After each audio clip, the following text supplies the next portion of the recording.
Anne Romanoff sur Europe 1. On est le 12 janvier et je n'ai toujours pas eu le courage de monter sur ma balance pour constater les dégâts des réveillés. En plus, j'ai rangé ma balance dans la cave, c'est pas pratique. Toute la semaine, on a eu droit. On va se faire une petite galette. Non, pas de galette. J'essaye déjà d'évacuer mes bourrelets, le foie gras et le tarama. Je vais pas rajouter de la galette des rois par-dessus. Hier, j'étais invitée à un déjeuner, j'ai mangé seulement l'intérieur de la galette. C'est à des petits détails comme ça qu'on voit à quel point j'ai beaucoup de volonté. Ouais, parce que t'as eu la fève ou pas? Mais non. Oh non. J'ai aussi un peu de mal avec les textos de bonne année qui s'étalent tout le mois de janvier. Les gens, arrêtez avec vos vœux là. On est le 12 janvier, c'est fini les textos de bonne année, on n'est plus dans l'élan. C'est comme un ex qui dit je t'aime 3 mois après la rupture, c'est trop tard. Et ceci n'est pas un message personnel. Ouais. Ce qui est bien, c'est que les soldes ont lieu après les fêtes de Noël. Comme ça, on peut revendre les cadeaux moches qu'on a reçus pour financer les soldes. On peut acheter des trucs aussi moches mais moins chers. Visiblement, je ne suis pas la seule à appliquer cette technique. Très joli ce pull, Jérémy. Ah, merci beaucoup. Sinon, cette semaine, 100 femmes, dont Catherine Deneuve et Brigitte Lahaie, ont signé une tribune dans Le Monde pour réclamer le droit de se faire importuner. Elles ont peur qu'après l'affaire Harvey Weinstein, les hommes y soient traumatisés. Oh, les pauvres petits hommes traumatisés. Oh, les choupinets, ils vont plus oser draguer.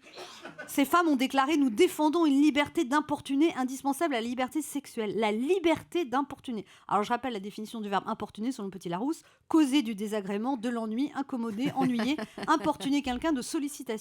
Alors si ça se trouve, demain, il y a des lourdeaux qui vont dire « Ah, je te harcèle pas, j'exerce ma liberté d'importuner. » C'est Catherine Deneuve qui l'a dit.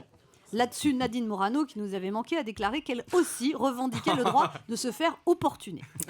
Mais personne veut l'opportuner. Visiblement, elle revendique aussi le droit d'inventer des mots. Ce qui est bien avec Nadine, c'est qu'on n'est jamais déçu. En fait, cette tribune sous-entend que les hommes ne sauraient pas faire la différence entre la séduction sympa et la drague lourde. Moi, je pense qu'au contraire, les hommes connaissent très bien la différence. C'est une histoire de degré, de subtilité, de respect. Si on me dit « Est-ce que je peux vous inviter à boire un verre, Anne ?» comme un homme qui m'a abordé dans la rue samedi dernier. Ouais. Je plais encore malgré mes 52 ans. Shabadabada. T'as dit oui? Bah non, j'ai dit non. Aucun C'est intérêt. de la séduction. Mais si un mec te dit t'es bonne, tes jambes elles ouvrent à quelle heure, c'est de l'importunage. Qui vous a dit ça? Mais non, on me l'a pas dit ça. C'est un exemple. Vous comprends rien. Moi j'allais Grossier dire c'est de la personnage. chance quand même. Non, mais 99% des hommes connaissent parfaitement la différence entre un non et un oui. Si une femme dit oh non, non, arrête, là vous pouvez continuer. Par contre, si on vous dit non, arrête, il faut arrêter, sinon vous allez devenir un porc. On a changé d'époque depuis 3 mois et c'est tant mieux. Il y a eu une révolution formidable. Des femmes se sont levées, elles ont dit stop au harcèlement, stop à l'abus de pouvoir, stop au fait de subir sans oser rien dire.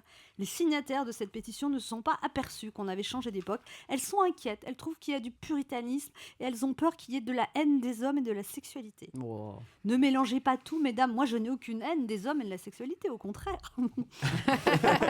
Depuis que j'ai divorcé, je m'aperçois à quel point j'aime les hommes, tous les hommes. Oui. Ah. Bah non, tu Même dis les non quand jeunes, il même les t'approche dans la musclés. rue. Mais bah, je dis pas où il y a tout. Ah Enfin, bon, ah bon. J'aime tous les hommes, même les musclés, même les beaux, même toi, Jérémy. Mais moi aussi je t'aime. Oh, c'est J'aime faux cul. les hommes. Et justement, parce que j'aime les hommes, je trouve formidable que depuis 3 mois, il y ait cette prise de conscience généralisée. J'espère que désormais, les lourdeaux réfléchiront un peu avant d'avoir les mains baladeuses, que les chefs, grands et petits, ne profiteront plus de leur position de supérieur pour exiger des faveurs. Et surtout, j'espère que les femmes auront désormais le courage de parler. Il y a encore tellement, tellement à faire. Alors s'il vous plaît, avançons ensemble et ne retombons pas en arrière.